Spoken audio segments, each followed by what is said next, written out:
ஜனநாயக முறைப்படியே நாடாளுமன்றத்தில் வைத்தியே இந்தியாவை ஒரு சர்வாதிகார அறிவிக்க முடியும். இன்னைக்கு நிலைமைக்கு இந்தியாவை ஒரு இந்து ராஷ்டிரமாக அவங்களால அறிவிக்க முடியும். வர்ற தேர்தல் முடியட்டும், 2024 மட்டும் வரட்டும். பேண்ட்டு போட்டுக்கிட்டு பைக்கில் ஏறிக்கிட்டு காரில் ஏறிக்கிட்டு மேனேஜர்னு சொல்லிக்கிட்டு இவங்க எல்லாத்துக்கும் ஒரு முடிவு கட்டுவோம். அதுக்காக தான் புதிய கல்விக் கொள்கை அவன் கொண்டு வர்றது. பார்வையாளர்லேருந்து இடத்துலேருந்து நாடாளுமன்றத்தில் குதித்து அவன் கண்ணீர் புகை குண்டுகளை அங்கே வீசுகிறான், வண்ணப்புகை குண்டுகளாம் அது வீசுகிறான். அவன் உள்ளே எப்படி வந்தான்னா, ஒரு பாஜக நாடாளுமன்ற உறுப்பினருடைய அனுமதியின் பேரில் அவன் உள்ளே வந்திருக்கிறான். இவ்வளவு நடக்குது. இதுக்கு எங்களுக்கு பதில் தெரிஞ்சாகணும். அவர் உள்துறை அமைச்சர் அமித்ஷா பதில் சொல்லணும் என்று வேற ஒன்றும் கேட்கலிங்க. சொல்ல முடியாதுங்கிறாங்க. 143 பேரை சஸ்பெண்ட் பண்ணி வெளியேற்றி இருக்கிறாங்க. இவ்வளவு பண்ணுறாங்களேன்னு நினைக்காதீங்க. இதுவும் பண்ணுவாங்க, இதுக்கு மேலேயும் பண்ணுவாங்க. எல்லாரும் சமம்னு சொல்லியாச்சு.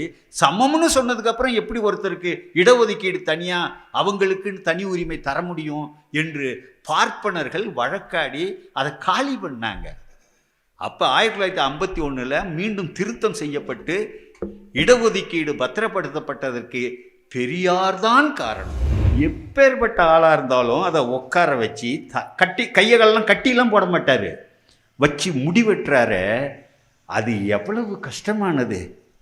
தலையை அப்படி இப்படியும் திருப்புறவனுக்கு முடிவெற்ற வேலையையே திறமையாக செய்கிற நம்முடைய தோழர் ஒருவர் அர்ச்சகராக போனால் எவ்வளவு எளிமையாக செய்வார். ஏன்னா தலையை திருப்பாது சாமி, அப்படியே தானே இருக்கும். எந்த சாமியாவது தலையை திருப்பினதா வரலாறு உண்டா? பார்ப்பன அர்ச்சகர்களை விட நம்முடைய சிகை திருத்தம் முடித்திருத்தக்கூடிய நம்முடைய தொழிலாளர்கள் பல மடங்கு உயர்ந்தவர்கள். அந்த வேலையை எளிதாக செய்வாங்க. அவங்கள தான் கோயிலில் அர்ச்சகர்களாக நியமனம் செய்யணும் என்று நான் கருதுகிறேன். நான் உரையாற்றப் போவதாக அறிவித்தார்கள். நான் ஒன்றும் பெரிய உரையெல்லாம் ஆற்றுவதாக இல்லை. உங்களோடு சில செய்திகளை நான் பகிர்ந்து கொள்கிறேன். முக்கியமான செய்திகள். நாம் அப்படியே சுற்றுமுற்றும் பாருங்கள். பேண்ட்டு போட்ட இளைஞர்கள், நல்ல உடை உடுத்திய சகோதரிகள், அறிவார்ந்த பெருமக்கள், பெயருக்கு பின்னாடி MBBS, MCOM, MABL பட்டங்கள், பையில் பணம், ஒரு மகிழ்ச்சியான ஒரு உளநிலை, நாற்காலியிலே சாய்ந்து அமர்ந்து இந்த உரையை கேட்டுக்கொண்டிருக்கிறீர்கள். ஒரு மகிழ்ச்சியான ஒரு நல்ல சூழ்நிலை நிலவுவதாக நாமெல்லாம் கருதுகிறோம். ஆனால் இது ஒரு 100 ஆண்டுகளுக்குள் உருவானது தான். நான் பேசுவதை உரையாக நீங்கள் கருத வேண்டாம். ஆனால் உருப்படியான தகவல்களாக நீங்கள் கவனித்து சேர்த்து கொள்ளணும்னு விரும்புகிறேன். இந்த உலகம் 100 ஆண்டுக்கு முன்னாடி கிடையாது. ஏனென்றால் பல தெருக்களில் நம்மை சேர்ந்த பெரும்பான்மையோர் நடக்கவே முடியாது, நடக்க உரிமை கிடையாது. சில சாதிகளுக்கு திருமணம் செய்ய உரிமை கிடையாது, சொத்து வைத்து கொள்ள உரிமை கிடையாது. ஒரு 50 ஆண்டுகளுக்கு முன் கூட, இப்போதும் கூட சில பகுதிகளில் நல்ல புது சைக்கிளை வாங்கிடுவான். ஆனால் அந்த சைக்கிளில் அந்த தெருவில் ஏறி போக முடியாது, உருட்டிக்கிட்டே ஓடுவான். ஊர் கோடிக்கு போன உடனே சைக்கிளில் ஏறி உட்காந்துக்கிட்டு மிதிச்சுக்கிட்டு போவான். 1920களில் உள்ள நிலையை கூட சில தோழர்கள் பதிவு பண்ணியிருக்கிறாங்க. பொண்ணு பார்க்க போகணும் அப்படின்னு சொல்லி ரொம்ப அனுமதி கோரி ஆண்ட அனுமதித்த பிறகு பானையில் திணிச்சு வச்சிருந்த அந்த சட்டையையும் வேட்டியையும் எடுத்து கக்கத்தில் வச்சுக்கிட்டு ஊர் தாண்டி புளிய மரத்தடியில் போய் உடையை மாற்றிக்கிட்டு பொண்ணு பார்த்துட்டு வந்து அவனுக்கு ஊருக்குள்ளார நுழையிறதுக்கு முன்னாடி திரும்ப அந்த வேட்டி சட்டையை கழட்டி சுருட்டி கக்கத்தில் வச்சுக்கிட்டு பழைய உழைப்பாளர்களுக்கான அந்த அழுக்கான வேட்டியை கட்டி கொண்டு ஊருக்கு வரக்கூடிய நிலைமை என்பது இருந்தது. தமிழ்நாடு அப்படித்தான் இருந்தது. பல இளைஞர்களுக்கு என்னவாக இருந்தது, இது எப்படி மாறியது என்பதே தெரியாது. அவர்கள் நினைத்து கொண்டிருக்கிறார்கள் ஆண்டாண்டு காலமாக உலகம் இப்படித்தான் இருந்து வந்திருக்கிறது என்று நினைத்து கொண்டிருப்பார்கள். அப்படியெல்லாம் அல்ல. இந்த சூழ்நிலையை உருவாக்குவதற்கு பலர் கடுமையாக பாடுபட்டிருக்கிறார்கள். இடையறாத உழைப்பு, அதில்தான் இந்த நிலை கிடைத்தது. ஏன் நான் தானே படித்தேன், நான் படிக்கிறதுக்கு பெரியார் என்ன செஞ்சார், அவர் என்ன செஞ்சார்கள்லாம் நாம் படிச்சிட்டோம். நம்ம அப்பா 5வது வரைக்கும் தான் படிச்சிருப்பார் பெரும்பாலும். தாத்தாவுக்கு அந்த படிப்பும் கிடையாது. ஏன் அப்படின்னா, இந்த சரஸ்வதி பூஜை அன்னைக்கு படையல் போடுவோம்ல புத்தகத்தெல்லாம் வச்சு, சரஸ்வதிங்கிற சாமி அவங்க தான் டிபார்ட்மெண்ட் ஆஃப் எஜுகேஷன். அவங்க அன்னைக்கும் இருந்தாங்க, இன்னைக்கு படையல் போடுறான்ல. நாம் படிச்சிட்டோம், சரஸ்வதி அம்மா இருக்காங்க, அன்னைக்கும் சரஸ்வதி தேவி இருந்தாங்க. ஆனால் நம்ம தாத்தா படிக்க முடியல. என்ன காரணம்னா, நம்ம தாத்தாவோட அப்பா பாட்டன் பூட்டன் காலத்தில் பெரியார் பிறக்கலை. அதனால் அவங்க படிக்க முடியல. அண்ணல் அம்பேத்கர் போன்ற மாபெரும் தலைவர்கள் அன்னைக்கு மக்கள் பணிக்கு ஈடுபட அப்போ பிறக்கலை. இந்த தலைவர்கள் தான் ஒரு புதிய சகாப்தத்தை தொடங்கி வச்சாங்க. இந்த வாழ்க்கை என்பது 100 ஆண்டுகளாகத்தான் நண்பர்களே நமக்கு இருந்திருக்கிறது. இப்போ காவல்துறை இருக்கிறாங்கன்னு சொன்னால், காவல்துறை ஏதாவது ஒரு போராட்டம்னா காவல்துறையின் போட்டு 2 அடி அடித்து இழுத்துக்கிட்டுலாம் போவாங்க. ஆனால் அந்த அடி வாங்கினவர் இருக்கார்ல, அவர் தான் அந்த காவல்துறை அந்த காக்கி சட்டை போட கடுமையாக உழைச்சிருப்பார். என் காதால் கேட்டிருக்கான். அடித்து காவல்துறை வழி தடவிக்கிட்டே போலீஸ் நடந்தும்போது எப்படி நம்ம ஆள் சாண்டுவார் மாதிரி நடந்து போகிறான் பாரு என்று. அதாவது கருப்பு சட்டக்காரங்களுடைய வார்த்தை இது. இதை நான் காதால் கேட்டிருக்கேன். நம்ம வீட்டு பிள்ளைங்க காவல்துறையில், வேறு பிடிஓ ஆஃபீஸில், தாலுக்கா ஆஃபீஸில், இன்னும் கொஞ்சம் பேர் கலெக்டராக, பல்வேறு துறைகளில் இன்றைக்கி பெரிய அளவிற்கு வந்திருக்கிறாங்கன்னு சொன்னால் அதற்கு பல பேர் உழைத்திருக்கிறார்கள். அந்த உழைப்பை நல்கியவர்கள்தான் தந்தை பெரியார் போன்றவர்கள். இன்னைக்கு இருக்கக்கூடிய இந்த உலகத்தை அவர்கள்தான் படைத்தார்கள் என்பதை அடிப்படையாக உங்களுக்கு நான் தெரிவித்துக் கொள்கிறேன் நண்பர்களே. அதாவது தந்தை பெரியார் அவர்களுடைய 50வது நினைவு நாள் இது.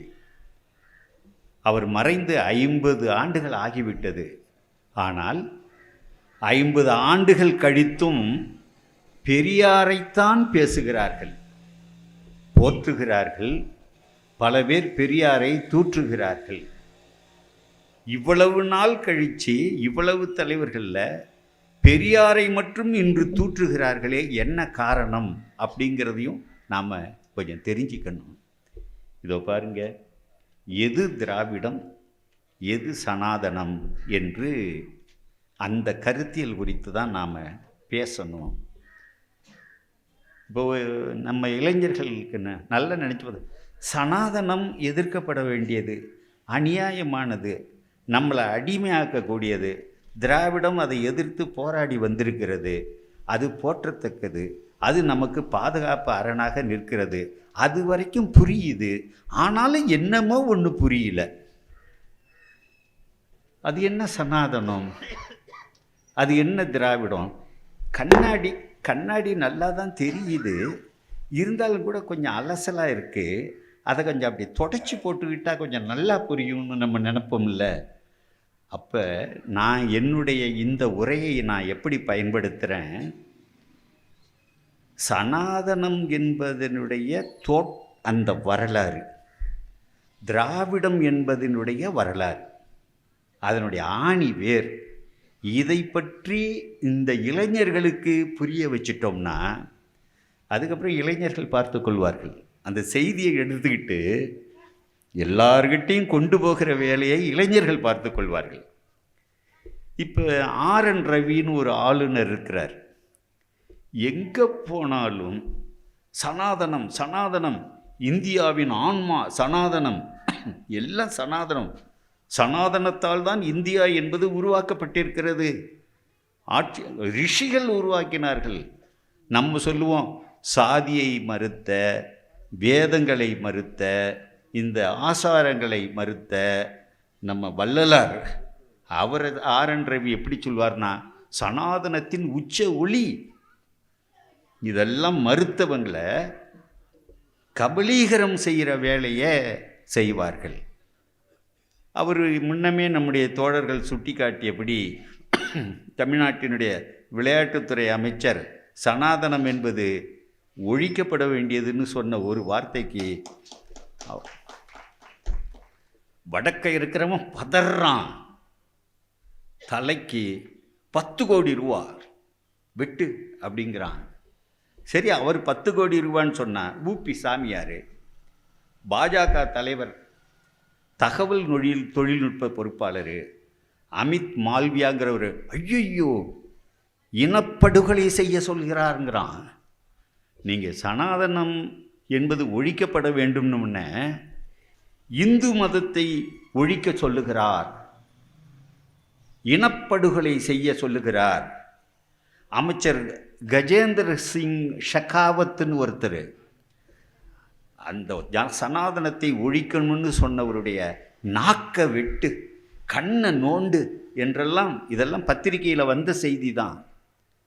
என்னடா இது, சனாதனத்தை ஒழிக்கணும்னு சொன்னால் அது அவ்வளவு பெரிய குற்றமா? அப்படின்னா சனாதனம் என்பது தான் என்ன? அந்த சனாதனத்தினுடைய வடிவம் எப்படி இப்படி வளர்ந்து வந்திருக்கு, அதை பற்றி நான் முதல்ல கொஞ்சம் சொல்லிடுறேன் தோழர்களே. நீங்கள் இதை ஒரு வழக்கமான உரையாக கருத வேண்டாம்னு சொல்லிட்டேன். நான் உங்களுக்கு வரலாறு படிச்சிருக்கிறீங்க. கிபி கிமுன்னு பிரிக்கிறோம். கிறிஸ்து பிறந்து இன்றைக்கி 2023 ஆண்டுகள் ஆயிட்டு. கிறிஸ்துவுக்கு முன்னாடி ஒரு 1200 ஆண்டுகள், கிறிஸ்துவுக்கு முன்னாடி 1200 ஆண்டுகள் இருக்கும்போது இந்திய துணைக்கண்டத்துக்குள்ளார ஆரியர்கள்னு ஒரு கூட்டம் நுழையுது. அப்போ இன்றைக்கி என்ன, இன்றைக்கி ஒரு 2025 வருஷம், அதுக்கு முன்னாடி ஒரு 1200 ஆண்டுகளுக்கு முன்னாடி ஆரிய கூட்டம் உள்ள நுழையுது. பாட்டு பாடிக்கிட்டே வர்றான். அந்த பாடல்களின் தொகுப்பு அதுதான் ரிக்வேதம்னு பேர். அதுக்கு அடுத்தது 4 வேதங்கள், எவ்வளவோ இலக்கியங்கள். ரிக்வேத பாடல்களை பாடிக்கிட்டே வர்றான். அந்த ரிக்வேதம்ங்கிறது 10 மண்டலங்களாக இருக்குது. 10 மண்டலத்தில் 10வது மண்டலத்தில் மிக முக்கியமான ஒன்று இருக்குது. அதுதான் புருஷ சூக்தம் என்று ஒன்று சொல்லப்பட்டிருக்கு. அதுக்கும் நமக்கும் தொடர்பு கிடையாது. ஆரியர்கள் பாடிக்கொண்டு வந்த முதல் வேதம் ரிக்வேதத்தில் 10வது பிரிவில் இருக்கக்கூடிய அந்த புருஷ சூக்தம் ஒரு யாகத்தை பற்றி சொல்லுது. ஒரு பெரிய உடல், அது யாகத்தில் பலியிடப்படுது. அந்த புருஷாவை, அந்த பலியிடப்பட்ட அந்திலிருந்து தலையிலிருந்து பிராமணனும், தோளிலிருந்து சத்திரியனும், தொடையிலிருந்து வைசியனும், கால் பகுதியிலிருந்து பிராமணனும் சூத்திரனும் தோன்றினார்கள். அப்படி ஒரு கதையை சொல்கிறதுல நமக்கு பிரச்சனை இல்லை, கற்பனையானது. பிராமணன் என்பவன் படிக்க, யாகம் செய்ய, கற்பிக்க உரிமை பெற்றவன். சத்திரியன் என்பது போர் புரிய, நாட்டை ஆட்சி செய்ய உரிமை பெற்றவன்.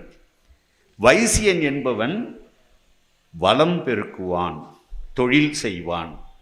இந்த 4வது சொன்ன சூத்திரர்கள் என்பவர்கள், இந்த சூத்திரர்கள் அவர்கள் நிறம் கருப்பு, அவர்களுக்கான உணர்வு துயரம், துன்பம்.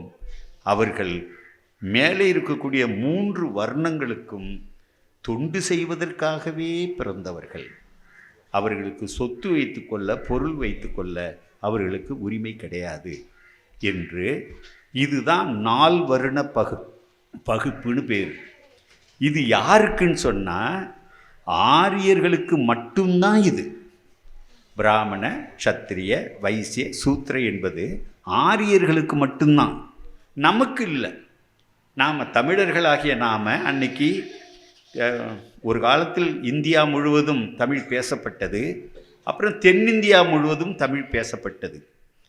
நமக்கு யாதும் ஊரே யாவரும் கேளீர், பிறப்புக்கும் எல்லா உயிருக்கும் ஏற்றத்தாழ்வுங்கிறது கிடையாது.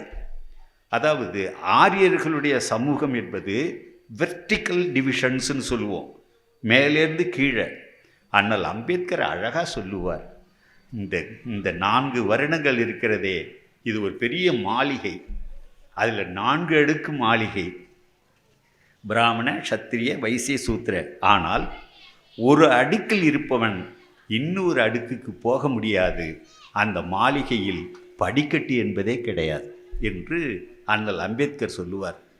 அதையே தான் பெரியாரும் சொல்லுவார். ஒருவன் தாழ்ந்த சாதியில் பிறந்து பறையராக பிறந்து வேறு உயர்ந்த சாதிக்கு போனதாக வரலாறு உண்டா என்று கேட்பார். அறிவாளியாகலாம், பணக்காரனாகலாம், எது வேணாலும் ஆகலாம், ஆனால் அவன் பிறந்த சாதியிலிருந்து அவன் தப்பிக்கவே முடியாது. இது ஆரியர்களுடையது. அப்போ 4 வருணங்கள் சொன்னேன் இல்லையா, இந்த 4 வருணங்களும் கலக்காத அளவுக்கு அவர்கள் பார்த்துக்கிட்டாங்க. கலந்தால் ஒரு பிராமண பெண்ணை ஒரு சூத்திரன் பாலியல் உறவு கொண்டு ஒரு குழந்தை பிறந்துச்சுன்னா அந்த குழந்தைக்கு பேர் சண்டாளன்னு பேர். இந்த 4 வருணங்களும் ஒன்றோட ஒன்று கலந்து குழந்தைகள் பிறந்தால் சங்கர ஜாதிகள்னு பேர். பல்வேறு சாதிகள் அதில் தான் உற்பத்தி ஆச்சு ஆரியர்களை பொறுத்த வரைக்கும். நமக்கு அப்படி கிடையாது. இங்கே 5 நைன்னு சொல்லுவோம் இல்லையா, குறிஞ்சி, முல்லை, மருதம், நெய்தல், பாலை, அதுக்கு உள்ள இங்கு இருக்கக்கூடிய குலங்கள், குடிமக்கள், குடிகளும் சாதியும் ஒன்றுன்னு சில பேர் சொல்லிக்கிட்டு அலைகிறாங்க. அப்படி அல்ல, இது எல்லாம் வேறு. அப்போ இங்கே வருங்க, குறவர்கள்னு இருப்பாங்க. அது கெட்ட வார்த்தையோ அல்லது இழிவானதோ கிடையாது. குன்றுக்கு தலைவன் இருப்பான், குன்றவர் என்பவர் குறவர்னு ஆகிறார். அந்த குன்று தலைவன் இருப்பான், அவர் குறவர்னு பேர். மதிக்கப்பட்டவர்கள் குறவர், கோன்னா மன்னன் என்றெல்லாம் இலக்கியத்தில் வரும். அதனால் நம்முடைய நிலையே வேறு, அவர்கள் நிலை வேறு. ஆனால் நண்பர்களே, அந்த ஆரியர்கள் வட இந்தியா முழுவதும் பரவினார்கள். அவர்கள் பரவிய பகுதி பிரம்மவர்த்தம் என்று பெயர் பெற்றது. கங்கை சமவெளியில் பரவுனாங்க, ஆரியவர்த்தம் என்று பெயர் பெற்றது. அந்த பிராமணர்கள், பார்ப்பனர்கள் தெற்கு நோக்கி நகர்ந்து வந்தார்கள். பார்ப்பனர்கள் தான் இதில் வந்தது, சத்திரிய வைசியர்கள் அவ்வளவு வரல. ஆனால் இங்கு வந்தவர்கள் அந்த சமூக கட்டமைப்போடு வந்தார்கள், அந்த ஆரிய சமூக கட்டமைப்போடு வந்தார்கள். ஒன்றோடொன்று கலக்காத அந்த வர்ணங்கள் வந்தாங்க. தென்னிந்தியாவில் அப்போ என்ன நிலைமைன்னா, நமக்கு கிபி 3ஆம் நூற்றாண்டு வரைக்கும் சங்ககாலம்னு பேர். அந்த சங்க காலத்தில் சாதிங்கிறது கிடையவே கிடையாது. ஒருவன் ஒரு பெண்ணை பார்த்து அவள் மீது ஆசை கொண்டால் 2 பேரும் திருமணம் செய்து கொள்வார்கள். களவு வாழ்க்கை, அதன் பிறகு கற்பு வாழ்க்கை என்று இவர்கள் வாழ்ந்தார்கள். யாயும் ஞாயும் யாராகியரோ, எங்க அம்மா யாருன்னு, அதாவது உனக்கு தெரியாது, உன் குடும்பம் உங்கள் அப்பா அம்மா எனக்கு தெரியாது, ஆனால் இன்னைக்கு அன்புள்ளம் கலந்ததால் நாம் வாழ்கிறோம் என்று பாடல்கள் இருக்குது. நீ எந்த ஜாதி, நான் எந்த ஜாதி, அதுக்கு வேலையே கிடையாது. இதுதான் தமிழர்களுடைய வாழ்வு முறை. அந்த கட்டத்தில் என்ன ஆச்சுன்னு சொன்னால், கிபி 3ஆம் நூற்றாண்டில் பல்லவர்கள் வர்றாங்க. பல்லவர்கள் இந்த பகுதியை, தமிழகத்தை கைப்பற்றுறாங்க. அவங்க இன்றைய தமிழகத்துக்கு வடக்கு புறத்திலேருந்து வந்தவங்க. அவங்க பரத்வாஜ கோத்திரம்ங்கிற சொல்கிற பார்ப்பன சமூகத்தை சேர்ந்தவர்கள், ஆரியர்கள், ஆரிய சமூகம். பல்லவர்கள் தமிழர்கள் கிடையாது. பரத்வாஜ கோத்திரம் என்று அவங்களுடைய கல்வெட்டு செப்பேடுகளில் இருக்குது. அவங்க வரும்போது கையில் கொண்டு வர்றாங்க அந்த அந்த வருண தர்மத்தை அவங்க கையில் கொண்டு வர்றாங்க. அதே போல் சிறுக சிறுக பார்ப்பனர்களெல்லாம் இந்த பகுதியில் குடியேறுறாங்க. அந்த பல்லவர்கள் காலத்தில் தான் கோயில்கள், குகை கோயில்கள், சின்ன கற்கோயில்கள் வடிவமைக்கப்பட்டது. அவங்களுக்கு அந்த வழிபாடு செய்வதற்காக கங்கை கரையிலிருந்து பார்ப்பனர்கள் தருவிக்கப்பட்டாங்க. அந்த பல்லவர்கள் காலத்துக்கு பிறகு சோழர்கள் ஆட்சிங்கிறது இங்கே தொடங்குது. அதாவது கிபி 9ஆம் நூற்றாண்டு அளவில் பெரிய பெரிய கோயில்கள் சோழர்கள் காலத்தில் கட்டப்பட்டது. பெரும் கற்கோயில்கள் எப்பொழுது நிறுவப்பட்டனவோ அப்போது கங்கை பகுதியிலிருந்து ஏராளமான பார்ப்பனர்கள் இங்கு தருவிக்கப்பட்டு குடியமர்த்தப்பட்டார்கள். அவங்க அதிகமாக வந்ததுக்கு இன்னொரு காரணமும் உண்டு. ஏன்னா அதுவரை நிலம் என்பது சமூக சொத்தாக இருந்தது, பொது சொத்தாக தான் இருந்தது. ஒரு சமூகம் இருந்தால் அந்த சமூகத்துக்கு தான் ஒட்டுமொத்த நிலமும் சொந்தம். ஆனால் என்ன ஆச்சுன்னு சொன்னால், தனி உடைமை என்பது தொடங்குது. தனி உடைமை என்பது வரும்போது மேலும் மேலும் நிலத்தை சேர்க்கக்கூடிய அந்த தனி உடைமை, நில உடைமை சமூகம் என்பது தோற்றம் கண்டுச்சு.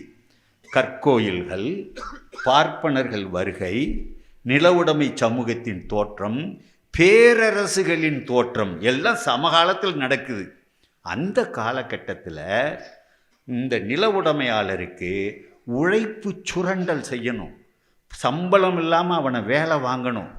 சம்பளம் இல்லாமல் உழைப்பு சுரண்டல் செய்வதற்கான தத்துவத்தை வந்தேறிய பார்ப்பனர்கள் வழங்கினார்கள். அவங்க தான் சொன்னாங்க, எங்ககிட்ட சனாதன தர்மம் என்று ஒரு வாழ்வு முறை இருக்கிறது. அந்த சனாதன தர்மத்தை அரசர்களே நீங்கள் கை கொண்டீர்கள் என்றால் உங்களுக்கு எல்லா நிலங்களும் விளையும், விருப்பப்பட்டால் சம்பளம் கொடுக்கலாம், உழைப்பை சுரண்டி கொடுக்கலாம் என்று அதை மன்னர்களும் நில உடைமையாளர்களும் கை கொண்டார்கள். அந்த சனாதன தர்மம் என்பது இங்கே நிலைநிறுத்தப்பட்டது. அப்போதுதான் அதுவரை குலங்களாக இருந்த மக்கள், குடிகளாக இருந்த மக்கள், சொல்லுது இல்லையா நம்மளுடைய, இப்போ புறநானூறு இருக்குதுன்னு சொன்னால் அவங்க சாதிகளை சொல்லலை, ஆனால் குடிகளை சொல்கின்றன. குடிகளும் குலங்களும் வெவ்வேறு தொழிற்பிரிவுகளும் மெல்ல மெல்ல சாதிகளாக மாற்றப்பட்டன. சாதிகளாக மாறின பிறகு இவர்கள் தங்கள் சாதிகளை மாற்ற முடியாது என்று கட்டாயமாக்கப்பட்டது. இப்படித்தான் வந்தது. இந்த சனாதனம் என்பது இங்கே தமிழ்நாட்டுக்குள்ளார புகுந்தது இப்படி தான்.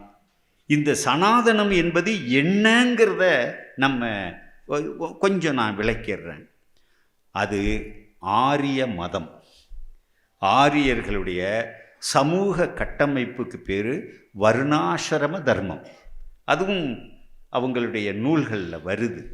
வருண ஆசிரம தர்மம், பிராமண, சத்திரிய, வைசிய, சூத்திர, இது வருண தர்மம்.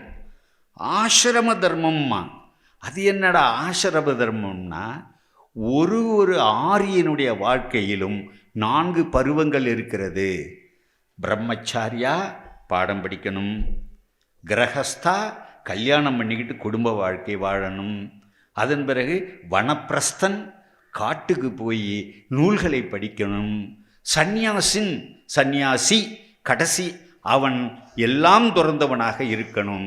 இது ஒரு ஒரு ஆரியனுக்கும் கட்டாயம், ஒரு ஒரு ஆரியனுக்கும் கட்டாயம். அந்த ஒட்டுமொத்த ஆரிய சமூகத்துக்கு வருண பிரிவுகள் அவனவன் கடமையைத்தான் செய்யணும், மாறக்கூடாது. இதுதான் வருணாசிரம தர்மம். அவன் ராஜன் ராஜ தர்மத்தை கடைபிடி அப்படின்னா, ராஜன் என்ன செய்யணும்? அவனவனுடைய தர்மத்தை, தர்மம்னா டியூட்டி, கடமை, தர்மம்னா காசு போடுறது இல்லை, கடமை அவனுடைய. இப்போ பிராமண தர்மம் அப்படின்னா அவர் பிச்சை எடுத்து தான் சாப்பிடணும், அவர் போதிக்கணும். ராஜ தர்மம்னா ராஜ்யத்தை பரிபாலனம் செய்யணும், மீறக்கூடாது. யாராவது மீறினா தொலைச்சி கட்டணும். ஒரு பார்ப்பனர் உடையாராரு, அங்கேருந்து ராமன் அரியணையில் உட்காந்துருக்காரு. எல்லாம் தெரிஞ்ச கதை தான் அது.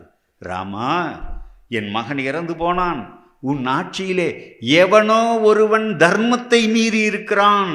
அவன் சொல்றது இல்லை, தர்மத்தை மீறி இருக்க மாட்டான்.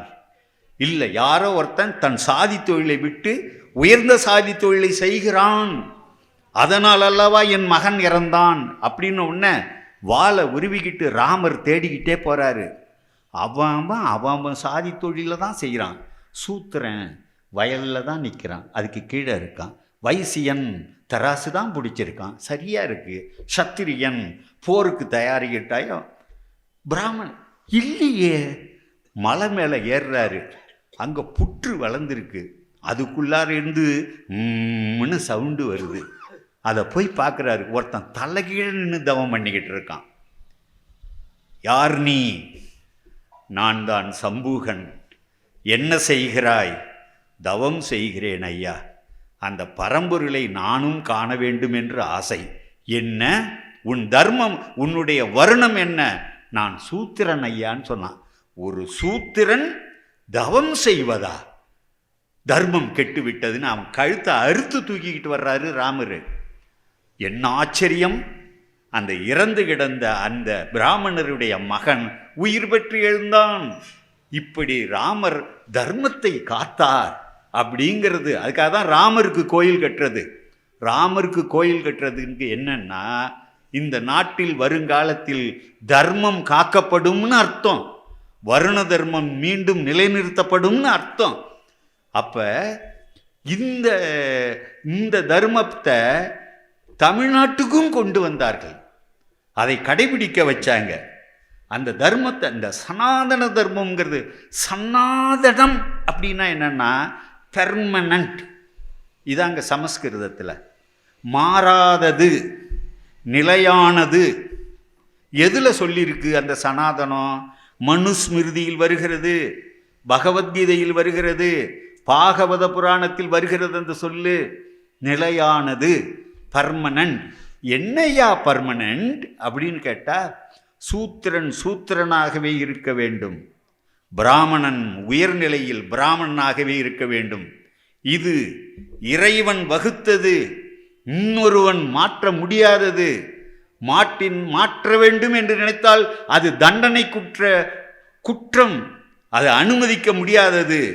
பார்ப்பானே என்றென்றும் தலைமை, பிராமணனுக்கு அடுத்த நிலையில் இடைநிலை, கடைசியில் சூத்திரன் நிரந்தர அடிமை என்பது சனாதனம், அதாவது பர்மனன்ட்.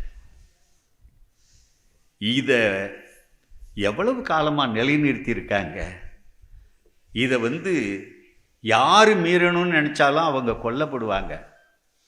இதை மாற்றி அமைக்க முயன்ற கௌதம புத்தர், அவரே இன்னைக்கு இந்து மதத்தில் விஷ்ணுவின் 10வது அவதாரம் என்று போட்டு முழுகிட்டது பார்ப்பனியம்.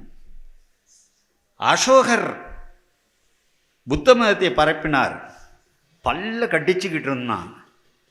அவருடைய சந்ததி கடைசி மன்ன பிரகத்ரதன், அவர் படைய அணிவகுப்பை பார்த்துக்கிட்டு வரும்போது அந்த பிரகத்ரதனை புஷ்யமித்திர சுங்கன்கிற பார்ப்பான் அவனை வெட்டி துண்டாக்கி தூக்கி போட்டுட்டு ஆட்சியை கைப்பற்றி மீண்டும் சனாதனத்தை அங்கே நிறுவினான்.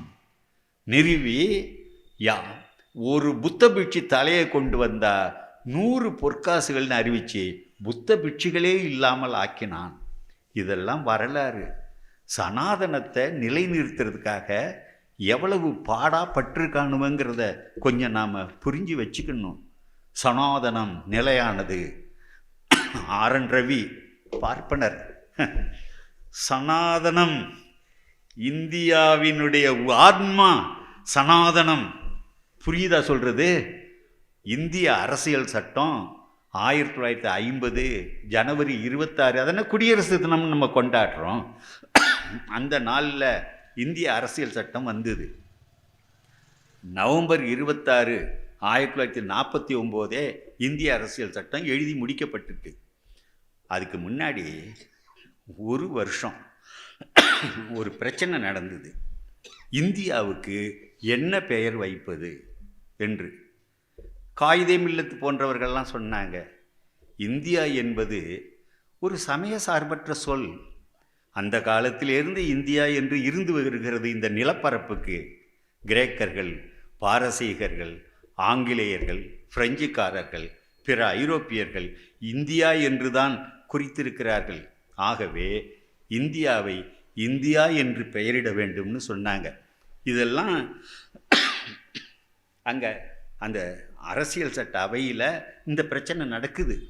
அப்போ கோவிந்தாஸ் போன்றவர்கள் எழுந்து இந்தியாவுக்கு பாரத வர்ஷா என்று பெயர் வைக்க வேண்டும், ஆரியவர்தம் என்று பெயர் வைக்க வேண்டும், இது ஆரியர்களின் புண்ணிய பூமி, ரிஷிகள் நடமாடிய இடம், எங்களுடைய பரதன் ஆரியர்களுடைய பூர்வக்குடி, பரதன் ஆண்ட பரப்பு, ஆகவே இதுக்கு ஆரியவர்தம்னு பெயர் வையே. அவர் சொன்னார், ஜவஹர்லால் நேரு சொன்னார், ஆரியர்கள் குடியேறிய பரப்புக்கு ஆரியவர்தம் என்று முன்னமே பெயர் இருக்கிறது, அதை இந்தியாவுக்கு வைக்க முடியாது அப்படின்னு சொல்கிறார். பாரதம்னு வையே, பாரதம்னு வையே, அது எங்களுடைய ஆரிய பெயர், புனித பெயர். இந்தியா என்பது அந்நியர்கள் கொடுத்த பெயர், ஏற்க முடியாதுன்னு ஒரே பிரச்சனை. கடைசியாக என்ன முடிவு எடுத்தாங்கன்னா, India that is Bharat, India அதாவது பாரதம் என்று இந்திய அரசியல் சட்டத்தில் இருக்கிறது. அப்பவும் எந்திரிச்சு கேட்டான், பாரத் தட் இஸ் இந்தியான்னு பேர் வையின்னு கேட்டான். அதை ஏற்கலை. India that is Bharat. இந்த சனாதனிகள், சாதி மத வெறியர்கள் அவங்களுடைய வெற்றியை அங்கே நிலைநாட்டினாங்க. இந்திய அரசியல் சட்டத்தில் அப்படி தான் இருக்குது.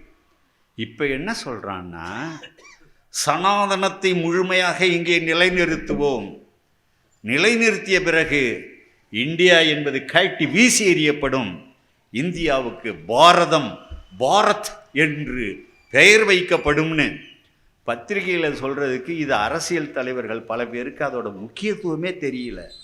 பாரத்னு பேர் வச்சுட்டாக்கா சனாதனம் நிலம், பாரதம் அல்லது இந்த இந்து ராஷ்டிரம், இந்து ராஷ்டிரம், இந்த இந்து ராஷ்டிரத்தில் இஸ்லாமியர்கள் கிறித்தவர்கள் வாழ அனுமதி கிடையாது. சாவர்கர் சொல்லியிருக்கிறார், ஆர்எஸ்எஸ்னுடைய அந்த மாபெரும் தலைவர். இஸ்லாமியர் இல்லாத நாடு, கிறித்தவர் இல்லாத நாடு, இந்துக்கள் வாழும் நாடு. சரி, இந்துக்கள்னா எப்படி வாழணும்? சனாதன தர்மப்படி வாழ வேண்டும். சனாதன தர்மப்படினா என்ன அர்த்தம்? பிராமணர்கள் இருப்பார்கள், சூத்திரர்களும் இருப்பார்கள். சூத்திரர்கள் சூத்திரர்களாக இருக்க வேண்டும், சூத்திர தொழிலை தான் செய்ய வேண்டும். இப்போ நம்ம போட்டுக்கிட்ட பேண்ட்டை கழட்ட முடியாது இதுக்கு மேலே. ஆனால் அவன் என்ன சொல்கிறான், பேண்ட்டு போட்டுக்கோ, உனக்கு என்ன சம்பளம் தானே வேணும், தர்றோம். மாடு மேயி மாதம் 80,000 ரூபா தர்றேன், சாணி அப்படியே சர்ன்னு உறிஞ்சின்னா உனக்கு 50,000 ரூபா சம்பளம் வருதுன்னா உனக்கு என்ன அதில் தயக்கம் என்று. இது சனாதனத்தின் குரல். நம்மக்கிட்ட அது நல்லா இருக்கிறவங்க, ஏய் நீ ஏன் பள்ளிக்கூடம் போகிற, கற்கை நன்றே கற்கை நன்றே பிச்சை புகினும் கற்கை நன்றே. இது நம்மளுடைய தமிழ் ஆன்றோர்களுடைய குரல். படி, கல்வியை கற்றுக்கொள், பெரியாருடைய குரல், காமராசருடைய குரல், கடந்த காலத்தில் நம்முடைய தலைவர்களுடைய குரல். நீ ஏன் படிக்கணும்? நீ எதுக்கு படிக்கணும்? நீ ஏதாவது ஒரு வேலையை செஞ்சினா மாதம் 2 லட்சம் 3 லட்சம் சம்பாதிக்கலாம். என்ன நான் சொல்கிறது? இது சனாதனவாதிகளுடைய ஏஜென்ட்டுகளுடைய குரல். நாடு பூரா சனாதனவாதிகள் தன்னுடைய ஏஜென்ட்டுகளை இன்னைக்கு நியமனம் பண்ணியிருக்கான். அப்போ இதில் நாம் நீங்கள் குறைந்தபட்சம் நான் இந்த சனாதனங்கிறத திராவிடங்கிறத நான் கொஞ்சம் சரியாக சொல்லிட்டேன்னா என் கடமையை நான் முடிச்சுட்டு தான் நான் நினைப்பேன். சனாதனம்னா இன்னும் எனக்கு தெளிவாக புரியணும் அப்படின்னு சொன்னால், இங்கே பாருங்க, காசி இருக்க, காசியில் ஒரு பல்கலைக்கழகம் இருக்குது, காசி பல்கலைக்கழகம். இது கடந்த காலத்தில் பள்ளிக்கூடமாக இருந்தது. 1900 பள்ளிக்கூடமாக இருந்துச்சு. மதன் மோகன் மாளவியா அப்படின்னு ஒரு நாட்டு தலைவர்னு கேள்விப்பட்டிருக்கோம்ல, தேசத்தலைவருமா மதன் மோகன் மாளவியா. அது அப்போயெல்லாம் மண்ணுருண்ட மாளவியான்னு கூட சொல்லுவாங்க. ஏன் மண்ணுருண்ட மாளவியான்னா, இந்தியாவில் இந்த வட்டமேசை மாநாடுன்னு இங்கிலாந்தில் நடந்தது 1930, 31, 32. பிராமணர்கள் கடல் தாண்டக்கூடாது. கடல் தாண்டுனா வருணத்திலேருந்து தூக்கிடுவாங்க. அப்படி ஒரு காலம் இருந்தது. அப்போ இவர் என்ன செஞ்சார்? வட்டமேஜை மாநாடுக்கு போனார். அப்போ மதன் மோகன் மாளவியாகிட்ட கேட்டாங்க, பாருங்க எம்மாம்பெரிய படிப்பாளிகள் அவர்கிட்ட, நீ எப்படி கடல் தாண்டி வந்தேன்னு கேட்கும்போது, நான் கடல் தாண்டி வந்தாலும் அங்கே பாரதத்தோட மண் எடுத்துகிட்டு வந்திருக்கேன்னு ஒரு துணி மூட்டையை பிரித்து அது மேலே ஏறி நின்று காட்டினார். அதனால் அவருக்கு பேரே மண்ணுருண்டை மாளவியான்னு பேர். என்ன படித்தாலும் பார்ப்பனர்கள் பார்ப்பனர்களாகவே தான் இருப்பார்கள். அதில் நீங்கள் அப்போ அவங்க அந்த காசி பல்கலைக்கழகத்தில் அப்போ பல்கலைக்கழகமாவில் பள்ளிக்கூடத்தில் இந்த பிராமண பிள்ளைகளுக்கெல்லாம் பாடம் நடத்துறதுக்காக ஒரு நூல் தொகுத்தாங்க. சனாதன தர்மம் என்றால் என்னன்னு பாப்பார பிள்ளைங்களுக்கு பள்ளிக்கூடத்தில் பாடம் சொல்கிறதுக்காக ஒரு நூல் தொகுத்தாங்க. அந்த நூல் தமிழில் மொழிபெயர்க்கப்பட்டது. 1905 சனாதனம் என்ற பேரில் தமிழில் மொழிபெயர்த்தாங்க. மொழிபெயர்த்தவர் நாராயண ஐயர். அவர் சாதாரணமானவர் இல்லை, பிரம்மஜான சபை மதுரை பிரசிடென்ட். அவர் ஹைகோர்ட்டில் வக்கீல். அவர் மொழிபெயர்த்திருக்கிறாரு. அந்த சனாதனம்ங்கிற அந்த புத்தகத்தில் அவர் தெளிவாக சொல்கிறாங்க. 3 வால்யூம் உள்ளது. அது 3 பகுதி. அந்த 3 பகுதியில் ஒரு பல்வேறு விஷயங்கள் சொல்லிட்டு 2வது பாகத்தில் அதில் தான் சொல்லுவாங்க. என்ன சொல்லுவாங்கன்னா, 2வது பாகத்தில் அதில் ஆசிரமங்கள், 4 வருணங்கள், ஆசிரமங்கள், இந்த 2 பற்றியும் அதில் விரிவாக வருது. சனாதன தர்மம் பற்றி தொலைக்காட்சியில் டிபேட்டு நடக்கும். அவர் பிராமண அறிவாளி அப்படி உட்காந்துக்கிட்டு சிரிப்பார். நம்ம அறிஞர்களை பார்த்து 4 வருணங்கள் ஆச்சா போச்சான்னு இவர் பேசுவார். அவர் சிரிப்பார். நீங்கள் சொல்கிறது வர்ணாசிரமங்க, நாங்கள் பேசுகிறது சனாதனங்க பாரு. இவர் உடனே அரண்டு போவார். ஐயோ நமக்கு தெரியலையே அப்படின்னு. அந்த சனாதனம் என்பதனுடைய பெரும்பகுதி வருண தர்மம், ஆசிரம தர்மம். இதுதான். அதை எல்லாருக்கும் கற்பிச்சாங்க. இந்த சமூக கட்டமைப்புக்கு பேர் வர்ணாசிரமம். அதில் பொருந்தி வாழக்கூடிய ஆரிய வாழ்வியலுக்கு பேர் சனாதனம். எப்படி வாழணும்னு விதிமுறைகள் தொகுத்தாங்கல்ல, அந்த விதிமுறைகளுக்கு பேர் ஸ்மிருதின்னு பேர். மனுஸ்மிருதி, நாரத ஸ்மிருதி, யஜ்ன வாக்கிய ஸ்மிருதி, இந்த 3 முக்கியமான ஸ்மிருதிகள். அப்போ இது என்னன்னா விதிமுறைகள். இந்த விதிமுறைகளை தான் சொல்லியிருக்கோம். ஒரு ஒரு ஒரு சாதாரணமானவன், ஒரு சூத்திரன் மேல் சாதி தொழிலை செஞ்சால் இந்த தண்டனை. மேல் சாதிக்காரன் பிராமணனை திட்டுனா ஒரு 10 அங்குல நீளம் உள்ள இரும்பை பழுக்க காய்ச்சி வாயில் சொருவணும். பெண்கள் என்பவர்களுக்கு ஒரு காலத்திலையும் சுதந்திரங்கிறது கிடையாது.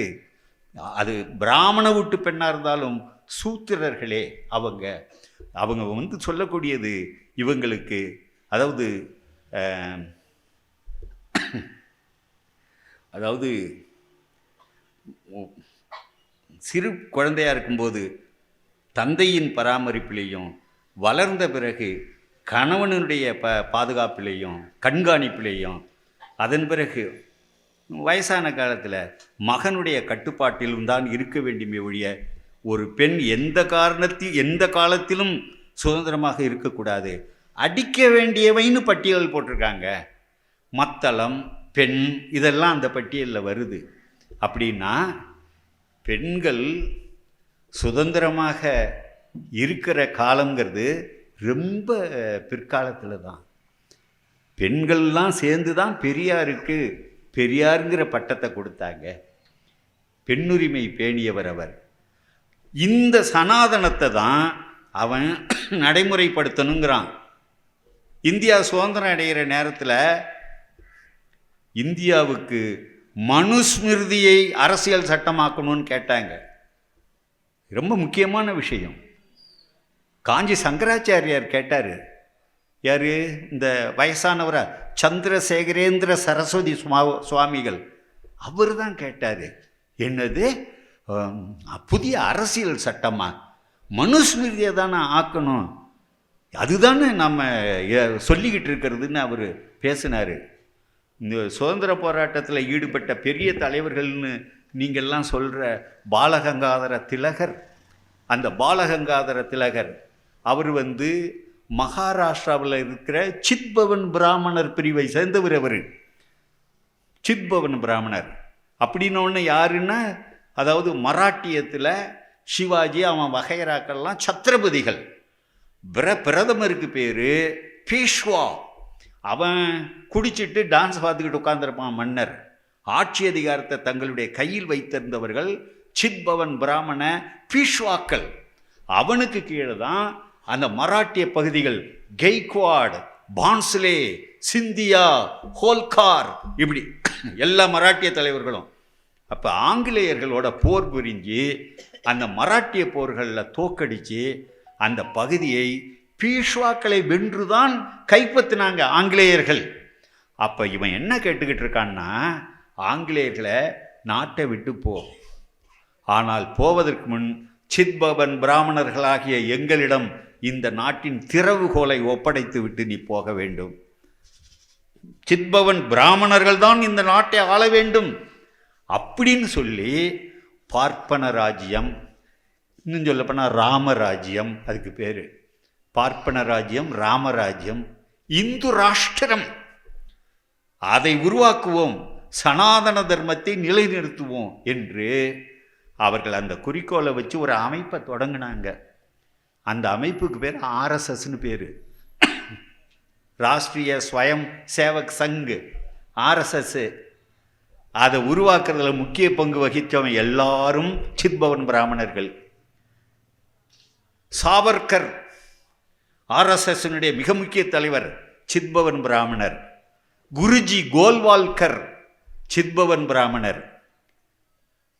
காந்தியார சுடுவதற்கு திட்டம் வகுத்து கொடுத்த ஆர்எஸ்எஸ் இவர் சாவர்கர். கொலை செய்த நாதராம் கோட்ஸே சித்பவன் பிராமணர். இன்னைக்கு மோகன் பகவத்னு இருக்கார்ல ஆர்எஸ்எஸ்க்கு தலைவர், அவர் சித்பவன் பிராமணர். உங்களுக்கு புரியும்னு நினைக்கிறேன். என்னென்னமோ மாற்றம் வரலாங்க. இந்த சனாதனத்தை இந்த நாட்டில் நிலைநிறுத்தி ஒரு இந்து ராஷ்டிரத்தை படைத்து விட வேண்டும்ங்கிற அவன் நோக்கத்தில் இன்று வரை மாற்றம் இல்லாமல் இருக்கிறான். ரொம்ப பேர் இந்து ராஷ்டிரம்னு அட நம்மெல்லாம் இந்து தானே, நமக்கான ராஷ்டிரம் தானே நினச்சிக்கிட்டு இருப்பாங்க. இந்து ராஷ்டிரம் என்பதில் இந்துக்களில் சூத்திரர்களாக வாழணும். காந்தி கூட இந்து தான், அவரை கொலை செஞ்ச கோட்ஸேயும் இந்து தான். ஆனால் நல்ல இந்து அவர். நானே ஒரு சனாதனவாதின்னு அவரே சொன்னார். பிராமண சத்திரிய வைசிய சூத்திரர் அவங்கவுங்க வேலையை அவங்கவுங்க செய்கிறது சரிதான் என்று சொன்னவர் காந்தி. ஆனால் சனாதன காந்திக்கு, காந்தி என்ற இந்துவுக்கு இந்து ராஷ்டிரத்தில் வாழும் தகுதி கிடையாது. அவர் கொல்லப்பட்டார்.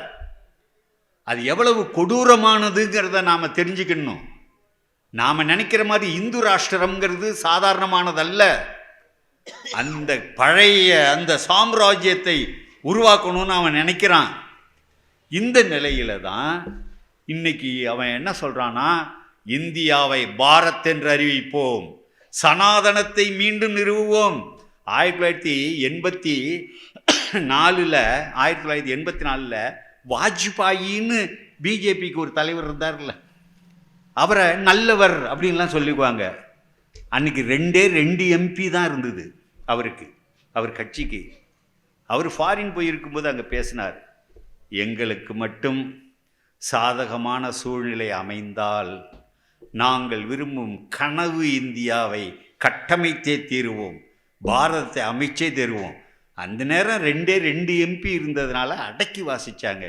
இன்னைக்கு 303 எம்பிக்கள் பிஜேபிக்கு மட்டும், 303 பேர். அப்புறம் ஆதரவு கட்சிகள் இருக்கிறாங்க. ஜனநாயக முறைப்படியே நாடாளுமன்றத்தில் வைத்தியே இந்தியாவை ஒரு சர்வாதிகார அறிவிக்க முடியும். இன்னைக்கு நிலைமைக்கு இந்தியாவை ஒரு இந்து ராஷ்டிரமாக அவங்களால அறிவிக்க முடியும். வர்ற தேர்தல் முடியட்டும், 2024 மட்டும் வரட்டும்.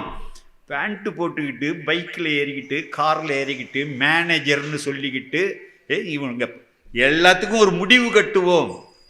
அதுக்காக தான் புதிய கல்விக் கொள்கை அவன் கொண்டு வர்றது. புதிய கல்விக் கொள்கை அப்படின்னு சொன்னால், அதாவது NEPன்னு சொல்லுவோம். அது NEPனா நேஷனல் எஜுகேஷன் பாலிசி, திட்டமிட்டே கொண்டு வரான். இதுவரைக்கும் கல்விக் கொள்கை வேற நோக்கம் கொண்டது. இப்போது தேசிய கட்டமைப்பை புத்துருவாக்கம் செய்வதற்கான கல்விக் கொள்கை அப்படின்னு அவன் சொல்கிறான். இந்த கல்விக் கொள்கையில் 3ஆவதுல 5ஆவதுல 8ஆவதுல பொது தேர்தல், பொது தேர்வு. 3ஆவது பிள்ளைங்கள்லாம் கவர்மெண்ட் எக்ஸாம் எழுதணும். இப்போ SSLCயும் +2 எழுதுகிறாங்கல்ல, இதை 3ஆவது பிள்ளைக்கு, 5ஆவது பிள்ளைக்கு, 8ஆவது பிள்ளைக்கு. கஸ்தூரி ரங்கன் அந்த இதை வடிவமைச்சவர் சொன்னார், அவர் எழுதியிருந்தார், 8ஆவதுல 3 வாய்ப்புகள் தர முடியும். அந்த 3 வாய்ப்புகளில் ஒருத்தன் 8ஆவது பாஸ் பண்ணலைன்னா திருப்புலி ஸ்பானர் எடுத்துக்கிட்டு அதுக்கு போயிடணும் அந்த வேலைக்கு. அப்போ 8ஆவதுக்கு மேல் கல்வி கற்கும் வாய்ப்பை மறுப்பதும் பன்னாட்டு நிறுவனங்களுக்கும் முதலாளிகளுக்கும் குறைகூலி தொழிலாளர்களை உருவாக்குவது, இதுதான் அவங்க நோக்கம். பார்ப்பன பனியா சாம்ராஜ்யம் இது, குறைகூலி தொழிலாளர்கள். 3ஆவதிலிருந்தே சமஸ்கிருதம், இந்தி ஆகியவற்றை புகுத்தி விருப்ப பாடமாக வச்சுக்கோ என்கிறார்கள். 3 மொழிகள். அப்போ ஒரு காலம் வரைக்கும் இந்தி, அதன் பிறகு சமஸ்கிருதம் தான் இங்கே ஆட்சி மொழி. அதுக்காகவே புதுசாக இப்போ நாடாளுமன்றத்தை கட்டியிருக்கான். உள்ளே நுழைஞ்சா மகாபாரத காட்சிகள், ராமாயண காட்சிகள், அதெல்லாம் அப்படியே கலை பொக்கிஷங்களாக வடிவமைச்சிருக்கிறான். 888 நாடாளுமன்ற உறுப்பினர்கள் உட்கார்ற மாதிரி வடிவமைச்சிருக்கிறான். இப்போ இருக்கிறது 543 நாடாளுமன்ற உறுப்பினர்கள் மக்களவையில். தமிழ்நாடு 3ஆக பிரிக்கப்படும். தமிழ்நாடு என்று ஒன்று இராதுங்கிறான். ஒரு மாநிலமும் பிரிக்கப்படும். ஜனப்பதாக்கள்னு பேர், பெரிய மாவட்டங்களாக இருக்கும், அவ்வளவுதான். நிர்வாக பிரிவுகள் தான். இதை செய்தே தீர்வோங்கிறான். அவன் யாரையுமே லட்சியம் பண்ணலை. அவன் அந்த இந்து ராஷ்டிரத்திற்கான இந்த சனாதன சாம்ராஜ்யத்தை மீண்டும் நிறுவுவதற்கான வேலைகளை செஞ்சுக்கிட்டே போய்கிட்டு இருக்கான். நாடாளுமன்றத்தில் வந்தாங்க பாருங்க, எனக்கு முன்னாடி கூட ஒரு தோழர் குறிப்பிட்டார், கவர்னர் RN ரவி. அவர் மாளிகைக்கு நேரில் ரோட்டில் ஒருத்தன் ஒரு பெட்ரோல் பாம்பை ஏதோ எடுத்துகிட்டு போனால் அங்கே தரையில் தான் அது விழுந்து எரிஞ்சுது. அதை உடனே ஆபத்து ஆபத்து ஊன்னு சொல்லி அமளி பண்ணாங்க. ஒருத்தன் பார்வையாளர்லேருந்து இடத்துலேருந்து நாடாளுமன்றத்தில் குதித்து அவன் கண்ணீர் புகை குண்டுகளை அங்கே வீசுகிறான், வண்ணப்புகை குண்டுகளாக அது வீசுகிறான். அவன் உள்ளே எப்படி வந்தான்னா ஒரு பாஜக நாடாளுமன்ற உறுப்பினருடைய அவருடைய அனுமதியின் பேரில் அவன் உள்ளே வந்திருக்கிறான். இவ்வளவும் நடக்குது. இதுக்கு எங்களுக்கு எல்லா நாடாளுமன்ற உறுப்பினர்களும் இதுக்கு எங்களுக்கு பதில் தெரிஞ்சாகணும். அவர் உள்துறை அமைச்சர் அமித்ஷா பதில் சொல்லணும் என்று வேற ஒன்றும் கேட்கலிங்க. உள்துறை அமைச்சர் தான் பாதுகாப்புக்கெல்லாம் பொறுப்பாளர், அவர் பதில் சொல்லணும்னு சொல்கிறாங்க. சொல்ல முடியாதுங்கிறாங்க. 143 பேரை சஸ்பெண்ட் பண்ணி வெளியேற்றி இருக்கிறாங்க. இவ்வளவு பண்ணுறாங்களேன்னு நினைக்காதீங்க. இதுவும் பண்ணுவாங்க, இதுக்கு மேலேயும் பண்ணுவாங்க. எதை வேணாலும் இன்று பண்ண முடியும் அவர்களால். கேட்க நாதியே கிடையாது, செய்ய முடியாது. அவங்க ரொம்ப தீர்மானமாக இருக்காங்க. இந்து ராஷ்டிரம் சனாதனம் என்பது மீண்டும் நிறுவப்படும் அப்படின்னு அவங்க தீர்மானமாக இருக்காங்க. நான் அந்த திலகர்னு உங்களுக்கு தொடங்கினேன். இல்லை நான் சொல்ல வேண்டிய செய்தியில் இன்னும் திராவிடத்துக்கே நான் வரல. அது என்னன்னு சொல்லணும்ல, அது என்னன்னு சொல்லணும்ல. இந்த கையில் தாயத்தை கட்டியிருப்பான். தாயத்தை கட்டிக்கிட்டு அவன் பேய் பிசாசெல்லாம் இருக்கும்னு சொன்னால் தாயத்தை கையால் இறுக்கி பிடிச்சிக்கிட்டு இருட்டில் போவான் வேகமாக. தாயத்து இருக்கிற தைரியம். தாயத்துக்குள்ளே என்ன இருக்குன்னு அவனுக்கு தெரியாது. தாயத்தில் மந்திரகந்தனம் இருக்காது. ஆனால் அந்த தாயத்தை அவனுக்கு ஒரு துணிச்சலை உண்டாக்கியிருக்கும். அது மாதிரி தான். அப்போ நாம் சொல்ல வந்த செய்தி என்னன்னு சொன்னால், இந்த பாலகங்காதர திலகர்னு சொன்னனே, அவர் சித்பவன் பிராமணர். அவர் சொல்கிறார், ஷோலாப்பூரில் பேசுகிறாரு. ஷோலாப்பூரில் பேசுகிறார், செக்கு ஓட்டுறவனும் தராசு பிடிக்கிறவனும் மளிகை கடையில் வேலை செய்கிறவனும் விறகு உடைக்கிறவனும் எதற்காக சட்டமன்றத்திற்கு செல்ல வேண்டும்? அவரவர்களுடைய தொழில்களை பாருங்கள், சட்டமன்றத்தை நாங்கள் பார்த்து கொள்கிறோம். பிராமணம் போக வேண்டிய இடம் அது. நீ என்ன சாதி தொழில் வர்ண தொழிலை விட்டுட்டு அது வர்றது என்று கேட்டவர் அவர். அப்படி என்றால் எவ்வளவு அவங்க எதிர்பார்க்கக்கூடிய அந்த அந்த இந்தியா 1950 அவன் அதுலேயே குறியா இருப்பான். 1952 ராஜாஜிங்கிறவர் இங்கே முதலமைச்சராக வந்தார் தமிழ்நாட்டுக்கு. அன்னைக்கு சென்னை மாகாணம் அது முதலமைச்சராக வந்தார். குலக்கல்வி திட்டத்தை கொண்டு வந்தார். குலக்கல்வி திட்டத்தை கடுமையாக எதிர்த்து அதை விரட்டி அடித்தது தந்தை பெரியார்.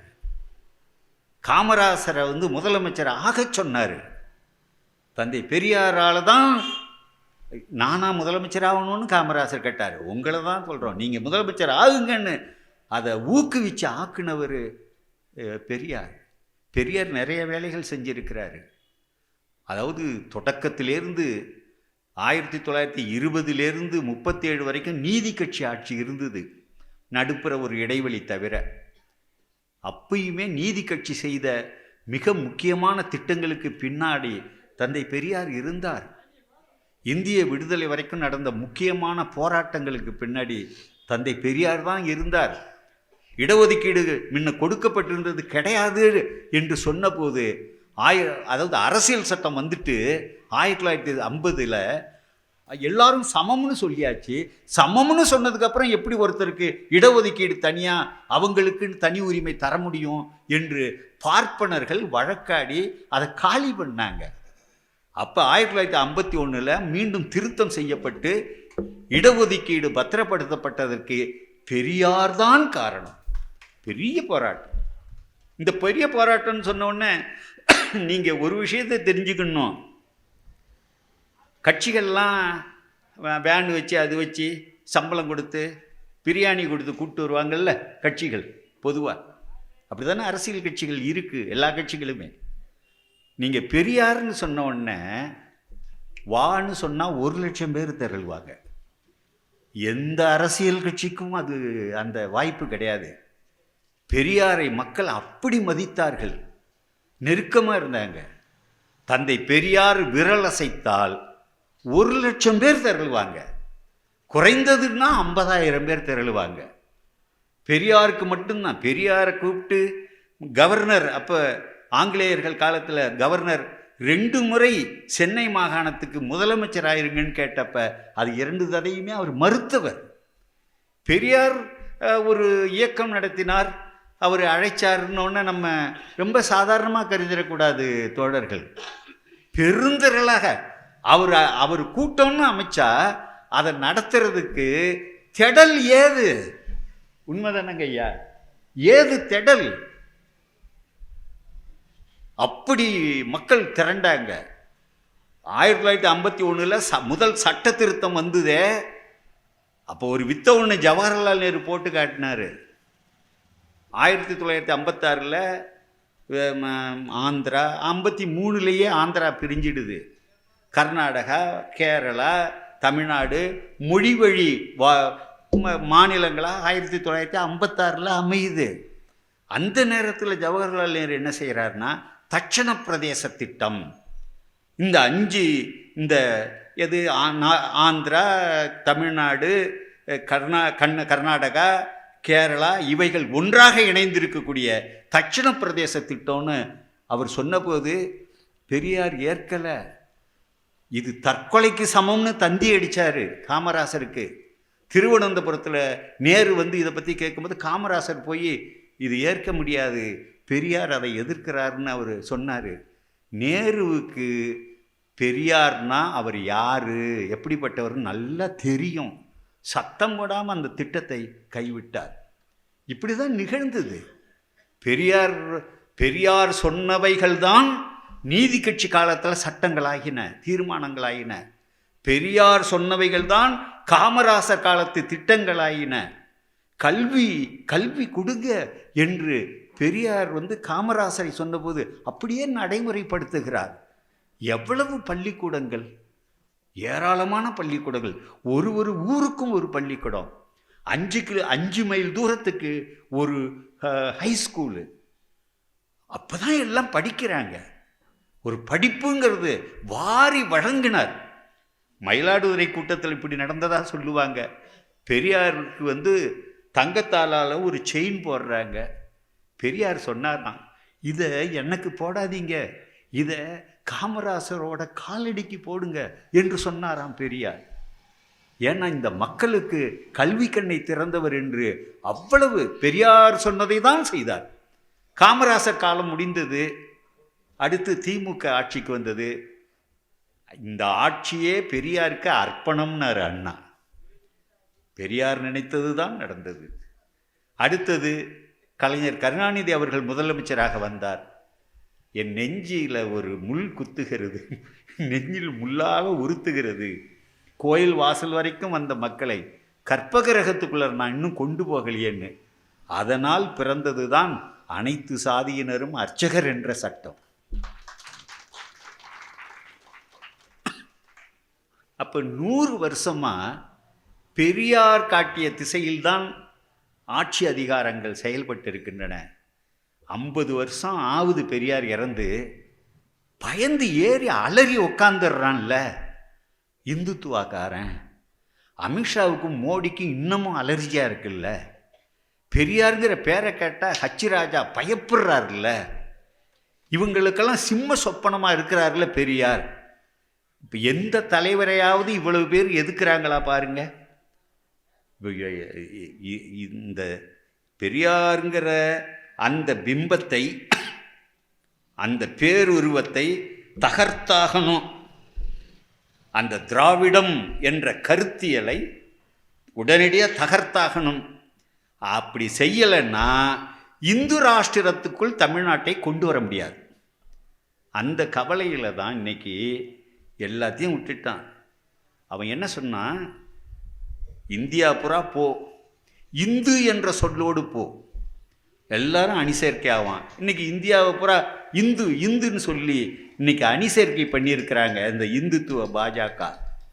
ஆனால் தமிழ்நாட்டுக்குள்ளார இந்துங்கிற சொல் எடுபடாது. அப்போ என்ன சொல்கிறான், எல்லா இடத்துக்கும் இந்து முகத்தோடு போ, தமிழ்நாட்டுக்குள் தமிழ் முகத்தோடு போ. அப்போ இங்கே வர்றவன் பூரா, இங்கே இருக்கிறவனெல்லாம் தமிழ் தமிழ் தமிழ்னு பேசிக்கிட்டு இந்துத்துவ திட்டங்களை இங்கே புகுத்த ஆரம்பிப்பான். பெரியாரை திட்டுகிறவர்கள், திராவிடம் என்ற சொல்லை வெறுக்கிறவர்கள் இவர்களெல்லாம் இந்துத்துவ சேவையில் நேரடியாகவோ அல்லது மறைமுகமாகவோ இருக்கிறார்கள் என்பதை நாம் தெரிஞ்சு வச்சுக்கணும். அப்போ நீங்கள் பாருங்கள், தொடர்ந்து திலகரை சொன்ன ராஜாஜியோட குலக்கல்வி திட்டம் அதுதான் முடிஞ்சதுன்னா இப்போ மோடி என்னங்க அவசியம் வந்துச்சு? 2023 இந்த ஆண்டில் விஸ்வகர்ம யோஜனா திட்டமா?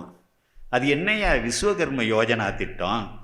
விஸ்வகர்ம யோஜனான்னா 18 சாதிகள் தாங்களுடைய தொழில்கள் முடிவெட்டுறது, பானை செய்கிறது, போக்குவரத்து, இது எல்லாத்தையும் அவர்கள் பாரம்பரியமாக செய்யணுமா. அது விஸ்வகர்ம யோஜனா திட்டம். அதுக்கு அரசாங்க உதவி. அந்த தொழிலை செய்தவர்கள் தான் அதை சிறப்பாக செய்வாங்க. ஆகவே அதை ஊக்குவிக்கிறாங்களாம். உன் சாதி தொழிலை கைவிடக்கூடாது, இந்தா பணம். இதுதான் விஸ்வகர்மா யோஜனா திட்டங்கிறது. நீங்கள் நல்லா யோசனை பண்ணி பாருங்கள். கோயிலுக்குள்ளார அவர் பார்ப்பன புரோகிதர் என்ன செய்கிறாரு? சாமி இப்படியே அசையாமல் உட்காந்துருக்கோம். அப்படி தானே உட்காந்துருக்கோம்.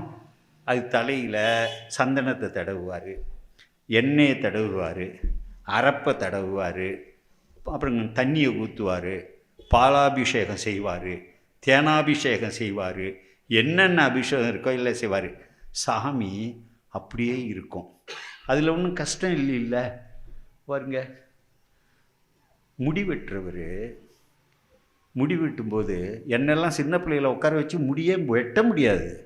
இப்படியே இருப்பேன். ஒரு சைக்கிள் போனால் திரும்பிடுவேன். நான் இல்லை, அப்படியே காட்டிக்கிட்டு இருக்க மாட்டாங்கல்ல. எப்பேற்பட்ட ஆளாக இருந்தாலும் அதை உட்கார வச்சு கட்டி கையெல்லாம் கட்டிலாம் போட மாட்டார், வச்சு முடி வெட்டுறாரு.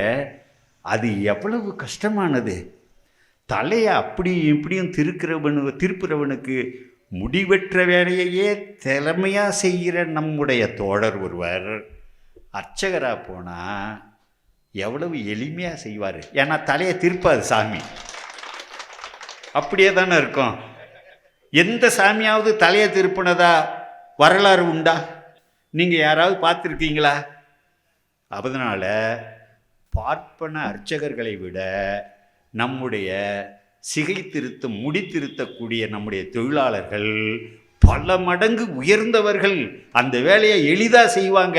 அவங்கள தான் கோயிலில் அர்ச்சகர்களாக நியமனம் செய்யணும் என்று நான் கருதுகிறேன்.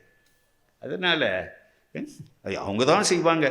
ஒரு ஒரு ஒரு அறத்தாளில் எழுதி சும்மா மனப்பாடம் பண்ணி வச்சுக்கிட்டு அதையே திரும்ப திரும்ப சொல்கிறான், திரும்ப திரும்ப அதையே சொல்கிறான். அவனுக்கு அதுக்கு மேலே தெரியாது. அந்த வேலையை யார் வேணாலும் செய்யலாமே. இப்போ இவ்வளவு இருக்குது. நீங்கள் இப்படி யோசித்து பாருங்கள். பெரியார் 1971 எனக்கு நெஞ்சில் குத்திய முள் அப்படின்னு சொன்னார். ஏன்னா கற்பகிரகத்துக்குள்ளார நாம் இன்னும் நம்முடைய மக்கள் நுழையலை அப்படின்னு. 1974 அனைத்து சாதியாரும் அர்ச்சகராகலாம்னு சொல்லி திராவிட முன்னேற்ற கழக அரசு அன்னைக்கு ஒரு சட்டத்தை போட்டது. ஆனால் உடனே நீதிமன்றத்துக்கு ஓடுனான். அனைத்து சாதியினரும் அர்ச்சகராகலாம், ஆனால் ஆகம முறையை பின்பற்ற வேண்டும். ஆகவே அர்ச்சகர் ஆக முடியாது. இந்த சிக்கல் தொடர்ந்தது. 2007 என்ன செஞ்சாங்கன்னா, பயிற்சி பெற்றவர்கள் இருந்தால் ஆகலாம் தானே அப்படின்னு ஆகம பயிற்சிக்காக பள்ளிக்கூட பயிற்சி நிலையங்கள்லாம் தமிழ்நாடு அரசு திறந்தது. அதில் 2015 ஒரு தீர்ப்பு வந்ததுங்க. நீதிபதி ரஞ்சன் கோகாய் அவர் தீர்ப்பு என்னென்னா, பயிற்சி பெற்றவர்கள் அர்ச்சகராவதில் தடையில்லை அப்படின்னு. அவ்வளவுதான். 2018 மாரிச்சாமின்னு ஒருத்தர் அர்ச்சகராக உள்ளே பூந்தார், சூத்திரர். மாரிச்சாமி அர்ச்சகரானார். 2021 பயிற்சி பெற்ற பெண் ஓதுவார் நியமிக்கப்பட்டார். இப்போ 15 பெண் ஓதுவார்கள் இருக்கிறாங்க. அதோட அடுத்த கட்டம் ரொம்ப முக்கியம். 2023 நண்பர்களே, இப்போ 3 பெண் உதவி அர்ச்சகர்கள், இன்னும் சீனியர் இருக்கிறார் ஒருத்தர், பெண் உதவி அர்ச்சகர்கள் இப்போ நியமிக்கப்பட்டிருக்காங்க. அவங்க பேர் ரம்யா, கிருஷ்ணவேணி, ரஞ்சிதா என்பது. ரஞ்சிதா ஒடுக்கப்பட்ட சமூகத்தை சேர்ந்தவர். ரம்யா ஒரு பூசாரி குடும்பத்தை கூலி தொழிலாளியின் மகள். கிருஷ்ணவேணி பூசாரி குடும்பத்தை சேர்ந்தவர். நீங்கள் நல்லா நினச்சி பாருங்க. அப்படியே போங்க. 1924 வைக்கம் போராட்டம் நடந்தது இல்லை, 64 நாள் நடந்தது. போராடினாங்க. லாயர் தான், ஆனால் அந்த ரோட்டில் நடக்க முடியாது. அங்கே உள்ள நிலைமை சூத்திர சாதிக்கு பஞ்சமர்களுக்கு அந்த சாலையிலே போக முடியாது. மகாதேவ கோயில், சிவபெருமான் சிவன் கோயில், அந்த சாலையில் நடப்பதற்கான உரிமையை தான் 604 நாள், அதாவது 2 வருஷம் போராட்டம் நடத்தி பெற்றார்கள். அங்கே இருக்கிற தலைவர்கள்லாம் கைதான உடனே பெரியாருக்கு அழைப்பு வந்தது. பெரியார் போனார். பெரியார் போராட்டத்தில் கெட்டிக்காரர்னு பேர். அவரை முடக்கெல்லாம் போட முடியாது. திருவனந்தபுரத்திலிருந்து நாகர்கோயில் வரைக்கும் கடுமையான பிரச்சாரத்தை செய்கிறாரு. அவங்க பேராசிரியர் ஒருத்தர் குசுமன்னு பேர், பேராசிரியர் குசுமன். அவர் என்ன ரெக்கார்ட் பண்ணுறாருன்னா, பெரியாருடைய அந்த நாவன்மை, மக்களை திரட்டும் பண்பு, அதுதான் இந்த வெற்றியை பெற்றுத்தந்ததுன்னு அவர் எழுதுகிறாரு. இதில் எதுக்கு சொல்ல வரேன்னா, ரொம்ப சிரமப்பட்டு அந்த சாலையில் நடக்கிறதுக்கு அனுமதி வாங்கினாங்கல்ல, முதன்முறையாக அந்த அனுமதி கிடைக்குது. இது 1924. இன்னைக்கு கற்பகிரகத்துக்குள்ளார தலித்து பெண் உதவி அர்ச்சகர் 100 ஆண்டுகளில் இதை சாதித்து கொடுத்தது யார்? இதான் கேள்வி. திராவிட இயக்கம் தானே. அவளை எளிதாக போயிட முடியுமா? தந்தை பெரியார் தான் இருந்து இயக்கினார். இன்னைக்கு இறந்தும் அவர் தான் இயக்குகிறார். இதுதாங்க செய்தி. சனாதனம் மறுபடியும் இங்கே வந்துடலான்னு பார்க்குது. வர அனுமதிக்க மாட்டோம் என்பது தான் நாம் சொல்லக்கூடிய செய்தி. சனாதனத்தினுடைய கொடுமைகள்ங்கிறது அது வார்த்தைகளில் விவரிக்க முடியாது. மகாராஷ்டிராவில்னா இங்கே ஒரு குவளையை கட்டி விட்டு எச்சி அதில் தான் துப்பணும். இடுப்பில் விளக்க மரம் கட்டி விட்டு, இல்லைன்னா தென்னை மட்டையை கட்டி விட்டு இழுத்துக்கிட்டே போகணும். ஏன்னா தர தீட்டா போயிடும். இந்த காலை நேரத்துலேயும் மாலை நேரத்துலேயும் போச்சு. காலை நேரத்துலேயும் மாலை நேரத்துலேயும் உயர்ந்த சாதிக்காரன் வரும்போது தரையோடு படுத்துக்கணும். ஏன்னா நிழல் பட்டால் தீட்டு. யார் யார் எத்தனை அடி தூரத்தில் இருக்கணும்லாம் இருக்குது. நம்பூதிரி பார்ப்பனர்கள் கேரளாவில், அவன் நாயர் 7 அடி தூரத்தில் இருக்கணும். நம்பூதிரி அவன்கிட்டருந்து புலையருக்கு இடையில் 96 அடி தூரத்துக்கு அந்தாண்ட நிற்கணும். எந்தெந்த சாதி எவ்வளவு அடி தூரத்தில் நிற்கணும் என்பதெல்லாம் இங்கே வகுக்கப்பட்டிருந்துச்சு. எல்லாத்தையும் இன்றைக்கி அடித்து தகர்த்து இருக்கிறாங்க. ஆங்கிலேயர்கள் வந்தவுடனே அதிசயப்பட்டு போனான் இவங்களை பார்த்து. ஐயோ, பள்ளிக்கூடம்னே ஒன்று கிடையாது. குருகுலம், குருஜிக்கிட்ட போய் அவன் சேவை செஞ்சு வாழணும். பள்ளிக்கூடமே கிடையாது. திண்ண பள்ளிக்கூடங்கள் வந்தன, ஆனால் அந்த தெருவில் நடந்து போய் இவன் உட்கார முடியாது. ஆங்கிலேயர்கள் அதிசயப்பட்டு, இனிமேல் இந்த மக்களுக்கு கல்வி கொடுப்பது என்பது எங்களுடைய கடமைன்னு சொல்லி 1813 சாசன சட்டம், சார்ட்டர் ஆக்டில் அவ சொல்லிட்டு ஒரு ஆண்டுக்கு 1 லட்சம் ரூபாய் ஒதுக்கினான். அது பெரிய தொகை. அதையொட்டி 1835 லார்டு மெக்காலே வந்தார். அவர் தான் கவர்னர் ஜெனரலுடைய சட்டக்குழு உறுப்பினர். 1 லட்சம் ரூபா பணத்தை எங்கள் சமஸ்கிருத செலவு பண்ணுங்க, பாரசீக மொழிக்கு முடியாதுன்னார் அவர். வில்லியம் பென்டிங் பிரபு தான் கவர்னர் ஜெனரல். முடியாது, அந்த பணத்தை ஆங்கில கல்விக்கு பயன்படுத்துவோம் அப்படின்னு சொன்னார். ஒரு புதிய வர்க்கம் உருவாகணும். இரத்தத்திலையும் நிறத்திலையும் தான் அவன் இந்தியனாக இருப்பான். ஆனால் அவனுடைய சிந்தனை போக்கில் ஆங்கிலேயர்களாக இருப்பார்கள். ஆங்கில மொழியில் இருப்பதையெல்லாம் அவர்களுக்கு அளிப்போம், அவர்கள் தங்களுடைய தாய்மொழிகளை வளப்படுத்துவார்கள் சொல்லி அவன் கொண்டு வந்ததுங்க. வாயிலையும் வயிற்றிலையும் அடிச்சுக்கிட்டானுவா. ஐயோ ஐயோ, கல்வி எல்லாருக்குமா? பொதுக்கல்விங்கிறதையே கொண்டு வந்ததே ஆங்கிலேயர்கள் தாங்க. அப்படி கொண்டு வந்ததில் தான் நேரு உருவானார், காந்தி உருவானார், அம்பேத்கர் உருவானார், ஏராளமான தலைவர்கள் உருவாகினாங்க. இவ்வளவு பேர் உருவானதற்கு அவர்கள் தான் காரணம். இந்த நிலையில் தான் அப்போ உள்ள நிலைமையை கொஞ்சம் ஒப்பிட்டு பார்க்கறதுக்காக உங்களுக்கு சொல்கிறேன். 1892 ஆங்கில கல்வி வந்த பிறகு சென்னை மாகாணத்தில் சர்வீஸ் கமிஷன்னு ஒன்று அப்போ தான் திறக்கிறாங்க. 1892. இந்த 1892க்கும் 1904க்கும் இடையில் ஐசிஎஸ் அதிகாரிகள் போம்ல, imperial civil service, Indian civil சர்வீஸ்னு அதுக்கு பேர் மாறிச்சு. அதில் 16 பேர் இந்தியர்கள் நியமனம், அதில் 15 பேர் பிராமணர்கள். நீங்கள் நல்லா நினச்சி பாருங்கள். அந்த காலகட்டத்தில் ஆளுநர் நிர்வாக கவுன்சிலில் 3 இந்தியர்கள், 2 பேர் பிராமணர்கள். 1900 இந்திய நீதிபதிகள் 5 பேர் நியமனம், அதில் 4 பேர் பிராமணர்கள். 1907 சென்னை பல்கலைக்கழகத்தில் செனட் உறுப்பினர்கள் 12 பேர் நியமனம், 11 பேர் பிராமணர்கள். 1920 ஆமாம், அதில் உள்ளே போன பிராமணன் சென்னை பல்கலைக்கழகத்தில் தமிழ் இருக்கக்கூடாதுன்னு எடுத்துட்டான். அதுக்கப்புறம் நீதி கட்சி ஆட்சி காலத்தில் 1925 தான் பனகல் அரசர் அமைச்சரவை காலத்தில் தமிழ் மீண்டும் கொண்டு வரப்பட்டது. நண்பர்களே, எனக்கு அனுமதிக்கப்பட்ட நேரத்தை நான் எடுத்துட்டேன். ஆனால் இந்த திராவிடம்ங்கிற சொல்லை பற்றி மட்டும் கொஞ்சம் சொல்லி நான் நிறைவு செஞ்சுக்கிறேன். திராவிடம்ங்கிற சொல்லு 7ஆம் நூற்றாண்டில் குமரில பட்டர் எழுதின தாந்திர வார்த்திகாங்கிறதுல ஆந்திர திராவிட பாஷா அப்படின்னு வருது. அது ஒரு பக்கம். இது மாதிரி அந்த வார்த்தை பயன்பட்டுருக்கு. இந்த மண்ணுக்கு கிறித்தவத்தை பரப்புறதுக்காக ராபர்ட் கால்டுவெல் வந்தார். 18 மொழி தெரியும். வந்தவர் பிரமிக்கிறாரு. தென்னிந்தியாங்கிறதுல தமிழ், தெலுங்கு, கன்னடம், மலையாளம் பேசப்படுது. ஒரு இலக்கண ஒற்றுமை இருக்கிறது. வட இந்தியாவில் என்ன ஆய்வு பண்ணியிருந்தாங்கன்னா, வட இந்தியாவில் இருக்கிறதெல்லாம் இந்தோ ஆரியன் மொழிகள், அது எல்லாம் சமஸ்கிருதத்திலேருந்து தோன்றிய மொழிகள்னு.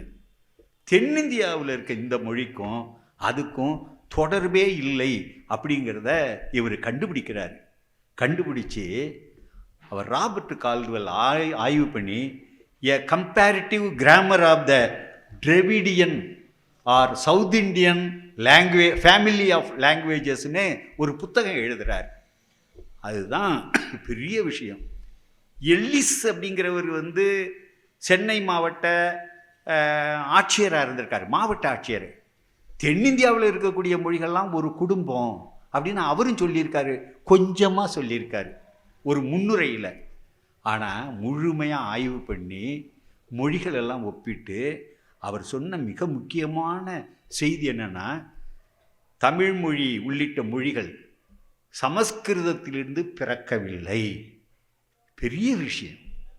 அது சொல்லிட்டு அதுக்கு அடுத்தது, இருக்கிற மொழியில் வளமார்ந்த மொழி தமிழ் தான். இந்த தமிழ் என்பது சமஸ்கிருதத்துக்கு வார்த்தைகளை கடன் கொடுத்திருக்கிறது. இந்த தமிழ் என்பது தனித்து இயங்கவல்லது அப்படின்னு சொல்லி அதெல்லாம் சொல்லிட்டு அவர் சொல்கிறாரு. இவர்களெல்லாம் நான் 2 வார்த்தை இங்கே பார்க்குறேன். இந்த தமிழை திராவிடம்னு சொல்கிறாங்க, தமிழை தமிழ்னு சொல்கிறாங்க. பெரிய பெரிய அறிவாளிகள் பார்ப்பனர்கள்லாம் திராவிடம்னு சொல்கிறாங்க. சாதாரண எளிய மக்கள்லாம் தமிழை தமிழ்னு சொல்கிறாங்க. அவர் சொல்கிறாரு, ஒரு மொழிக்கு எதற்கு 2 சொற்கள் அப்படின்னு சொல்லி தமிழை தமிழ் என்று சொல்லுவோம். அந்த தமிழை சொல்ல தெரியாமல் சொல்கிறது தானே. அங்கேருந்து வந்த சமஸ்கிருதக்காரன் தமிழ் தமிழம் அப்படிங்கிறது அவன் வாயில் திராவிடம் திராவிடம் திராவிடம்னு. தமிழ் என்பது தான் திராவிடம் என்று மாறியது. தமிழ் வேறு திராவிடம் வேறு கிடையாது. பூங்கிறதுக்கும் புஷ்பங்கிறதுக்கும் என்னங்க வேறுபாடு இருக்குது? வார்த்தை தானே வேற. ஒரு தோட்டத்தில் பூ பறிச்சிருக்கான் ஒருத்தன் பூந்து. ஒன்று, யாரிடாது தோட்டத்தில் என்ன செய்கிறேன்னா, ஒன்றும் செய்யலை ஐயா கொஞ்சோண்டு பூ பறிச்சேங்க, அதான பார்த்தேன். எங்கே நீ புஷ்பம் பறிச்சியோன்னு கடுப்பாயிட்டேன் நான். அவன் அப்படின்னா பூ வேற புஷ்பம் வேறையா? அந்த புரிதலில் தான் தமிழ் வேறு திராவிடம் வேறு இல்லை. தஞ்சாவூர்னு அவர் சொல்கிறாரு, ஊருக்கு புதுசாக டாஞ்சூர் அப்படிங்கிறான். தரங்கம்பாடின்னு சொல்கிறாரு, ட்ராங்க் பார் அப்படின்னு வெளிநாட்டுக்காரன் சொன்னான். சமஸ்கிருதங்காரன் இதை என்ன பேர் வச்சான்னா திராவிடம் அப்படிங்கிறத அவன் சொன்னான். இவர் சொல்கிறாரு, தமிழுக்கு தமிழ். இந்த மொழி குடும்பம் இருக்குல்ல, 23 மொழிகள் இருக்குது திராவிட மொழி குடும்பத்தில். இந்த மொழி குடும்பத்தை குறிக்க திராவிடம் என்ற சொல்லை பயன்படுத்தி கொள்கிறேன். இதைவிட எனக்கு நல்ல வார்த்தை கிடைக்கல, இந்த வார்த்தையை நான் பயன்படுத்தி கொள்கிறேன். இது சரியானது தானான்னு தெரியல அவருக்கு. ஆனால் அந்த சொல்லை ஒரு கலை சொல்லாக பயன்படுத்துகிறார். அந்த புத்தகத்தில் என்ன சொல்லி போடுறாருன்னா, அதுக்கு அடுத்தது சொல்லிடுறாரு அவர் என்னன்னா, இவர்களெல்லாம் திராவிட மொழிகளை பேசுகிறவர்கள் திராவிடர்கள்னு வருது அடுத்தது. இதுதான் திராவிட மொழிகள். தமிழர் தான், கன்னடர் தான், ஆந்திரர் தான், மலையாளி தான். ஆனால் திராவிட மொழி குடும்பங்கள் அந்த மொழிகளை பேசியதால் ஒரு பொது பெயராக திராவிடருங்கிற சொல்லு வந்தது. அப்போ அவர் சொல்கிறாரு, இவர்கள் இங்கே அவர்கள் இந்த மண்ணின் மக்கள், ஆரிய பார்ப்பனர்கள் வந்தேரிகள். அவர் சொல்கிறாரு, மண்ணின் மக்களை சூத்திரர்கள் என்று எழுதியிருக்கிறார்கள்னு அவர் தான் சொன்னார். அவர் சொன்ன உடனே அதோட விடலை, ஒரு சாப்டர் போட்டிருக்காரு கால்டுவெல்லோட திராவிட மொழிகளின் ஒப்பிலக்கணம் 1856 எழுதினது. அதில் இருக்கிறாரு, பறையர்கள் என்பவர்கள் அது வரைக்கும் பெரிய சாதிக்காரெல்லாம் பறையரை தமிழர்களாகவே ஏற்கலை, சேர்க்கலை. அவர் தான் என்ன பண்ணுறாருன்னா, பறையர்கள் என்போர் திராவிடர்கள் தான், ஏனைய மக்களைப் போலவே எல்லாம் ஒன்று தான்னு ஒரு சாப்டரில் எழுதிட்டாரு. அப்போதாங்க எல்லாம் தமிழர்கள் நிமிர்ந்தாங்க. அது வரைக்கும் கூனி குறுகி சூத்திரனாக தான் இருந்தாங்க. கூனி குறுகி ஒரு சாதியும் அப்படியே கூனி குறுகி ஓரமாக. நந்தனார் படம் பார்த்தீங்கன்னா தெரியும், அவர் எப்படி பம்மிக்கிட்டு எவ்வளவு துன்பப்பட்டு அவர் ஒதுங்கி இருக்கிறாரு. அது மாதிரி இருந்தார்கள். இப்போதான் குரல் வலுக்குது. 1881 மக்கள் தொகை கணக்கெடுப்பு வந்தது. அயோத்திதாச பண்டிதர் சாதி இல்லாத திராவிடர்கள் என்று எங்களை பதிவு செய்யினார். இந்த திராவிடர்கள் சொல்ல மக்கள் விரும்பி ஏற்ற சொல். அது ஒரு போராட்ட சொல். அது ஒரு போராட்ட சொல். 1885 திராவிடர் கழகம்னு அப்போ ஒன்று உருவாக்கப்பட்டது. அதை உருவாக்கினவங்க ரெவரன் ஜான் ரத்தினமும் அயோத்திதாச பண்டிதரும். அதுபோல் 1891 திராவிட மகாஜன சபா, திராவிடர் என்று சொல்லுவதில் அவ்வளவு பெருமிதம் கொண்டார்கள். அந்த சொல்ல பயன்படுத்தினவங்க ஒடுக்கப்பட்ட மக்கள் தான். அவங்க தான் முன்னாடி பயன்படுத்துகிறாங்க. 1916 இந்த இவர் TM நாயர், இங்கே நடேசனார், நடேசனார், அவர் தியாகராய செட்டி, இவங்கெல்லாம் ஒன்றா சேர்ந்து உருவாக்குனது கூட நான் பிராமின் மூவ்மெண்ட்டு தான். அதன் பிறகு தான் அது திராவிட இயக்கம்னு அவங்க தொடங்கின ஒரு பத்திரிகையின் பேரால், ஆங்கிலத்தில் ஜஸ்டிஸ், தமிழில் திராவிடன், தெலுங்கில் ஆந்திர பிரகாசிக்கா. திராவிடன்னு அதை வச்சு தான் பேர் வருது. அந்த சொல் அயோத்திதாச பண்டிதர் போன்றவர்களால் பயன்படுத்தப்பட்டு அடுத்த கட்டத்தில் தான் இங்கே நாம் சொல்லக்கூடிய திராவிட இயக்கம் என்பதனுடைய கைக்கு வருது. 1920 அந்த மாண்டேகு செம்ஸ்ஃபோர்டு சீர்திருத்த சட்டம்னு ஒன்று 1919 கொண்டு வரான். அதன்படி மக்களே தேர்தல் நடத்தி நீங்களெல்லாம் அதில் அமைச்சராக பொறுப்பேற்று உங்களுக்கு கொடுக்கப்பட்ட அதிகாரத்தை பயன்படுத்தி சில சட்டங்களை நீங்கள் போடலாம்னு சொன்ன உடனே நீதி கட்சி, அதான் ஜஸ்டிஸ் பார்ட்டி, அவங்க நடத்தின ஆங்கில பத்திரிகையின் பேரில் அவங்க வந்த பிறகு சரன்னு கொண்டு வந்தாங்க பாருங்க. எவ்வளவு சட்டங்கள் கொண்டு வந்து இடஒதுக்கீடை கொண்டு வந்தாங்க. 100 ரூபா பெரிய சம்பளம், 100 ரூபாய்க்கு கீழே உள்ள வேலையிலெல்லாம் இனிமேலுக்கு 77% அதில் இருக்க வேலை செய்கிறவங்க பார்ப்பனர் அல்லாதார் 100 ரூபாய்க்கு மேலே இருந்தால் 66% பார்ப்பனர்கள் அல்லாதார். 7 வருஷத்தில் நியமனம். இனிமேலுக்கு அது முன்னெல்லாம் பஸ்ஸில் டிக்கெட்டில் அடிச்சிருந்தாங்க. என்ன அடிச்சிருப்பாங்கன்னா பறையர் இந்த மாதிரி சாதி பேர் போட்டு ஏறக்கூடாதுன்னு டிக்கெட்டில் அடிச்சிருப்பான். எல்லாத்தையும் ஒழிச்சு கட்டினாங்க. அனைத்து சாலைகளும் திறக்கப்பட்டன. ஒடுக்கப்பட்ட சமூகத்து குழந்தைங்களுக்கு அரசாங்கமே ஃபீஸ் கட்டி இருக்குது. குளம் எல்லாம் ரோடு எல்லாம் திறக்கப்பட்டது. எவ்வளவு பெரிய பள்ளிக்கூடத்தில் ஆதி திராவிட பிள்ளைகளை நீ சேர்க்கலன்னு சொன்னா உனக்கு மானியம் கிடையாது என்று அறிவித்தது. அதுல தாங்க அவன் அந்த வலி அவனுக்கு இன்னும் தாங்கல. வலி தாங்கல அவனுக்கு. இன்ன வரைக்கும் அந்த வலியில துடிச்சுக்கிட்டு இருக்கான். அந்த திராவிடம்ங்கிற சொல்ல கேட்டாலே பதறான் கிடந்து. அவ பெரியார் தான் சொன்னாரு, திராவிடம்னா என்னமோன்னு நினைக்காதீங்க, அது ஒரு குறிச்சொல், அது ஒரு குறியீட்டு சொல்லாக தான் நான் பயன்படுத்துகிறேன். அந்த சொல்கிறது நம்ம அதாவது 1945 ஈரோடு மகாஜன ஹைஸ்கூலில் ஆற்றிய உரை. திராவிடர்னு உணருங்க, இந்த இழிவெல்லாம் உங்களை விட்டு பறந்து போயிடும். அந்த சமூக சனாதன கட்டமைப்பிலிருந்து நம்ம வெளியில் வந்துட்டோன்னு அர்த்தம். சாதியை மதிக்காத, மதத்தை மதிக்காத மனிதனை நினை என்று அவர் திரும்ப திரும்ப அவர் கற்பித்தார். அதுதான் ஒரு குறியீட்டு சொல்லாக நாம் பயன்படுத்துகிறேன்னு சொன்னார். ஒரு விடுதலை தன்மையை, ஒரு பயனை அனுபவிப்பதை எப்படி குறிப்பிடுகிறோமோ அப்படித்தான் அது ஒரு குறிச்சொல் தான் இன்றைய தாழ்மை நிலையிலிருந்து நாம் கடந்து செல்வதற்கானது. அந்த சொல்லு தான் இங்கே கூட நான் என்ன நிறைவு செய்தியாக இந்த செய்தியை நான் உங்களுக்கு சொல்லி இன்றைய செய்தியை நான் நிறைவு பண்ணிக்கிறேன். வம்பு வளர்க்குறது, பெரியாரை திட்டுறது, திராவிட இயக்கத்தை இழிவு பண்ணுறது, அவங்க அவங்களுக்கு வைப்பாங்க. இது தமிழ்நாடா திராவிட நாடா? ஒரு நாட்டுக்கு 2 பேரா? தமிழ்நாடுங்கிறது அது திராவிட நாடுங்கிறது ஒன்று அங்கே இருக்கோமா ஒன்று. ஏன்னா அவனுக்கு தெரியாது எதுவுமே. தமிழ்நாடு தான் அது திராவிட நாடாகவும் இருக்கும். தமிழ்நாடு இப்போ ஒரு நாடு இருக்குன்னு வச்சுக்கோங்க, அவங்க கார்ல் மார்க்ஸ், ஏங்கல்ஸ் எல்லாரையும் போற்றி புகழ்ந்து அவங்க தமிழ்நாடு ஒரு சோசலிச நாடு, தமிழ்நாடு ஒரு ஜனநாயக நாடு. அதே இது இங்கே ஒருத்தன் இவன் வந்துட்டான், யார் ஹிட்லர் மாதிரி ஆளுன்னு வச்சுக்கோங்க, தமிழ்நாடு ஒரு சர்வாதிகார நாடு வருது இல்லை? அது மாதிரி தமிழ்நாடு ஒரு திராவிட நாடாகவும் இருக்க முடியும். அப்படின்னா என்ன அர்த்தம்னா, திராவிட நாடுனா பார்ப்பனியம் ஒழிந்த நாடு அப்படின்னு அர்த்தம்.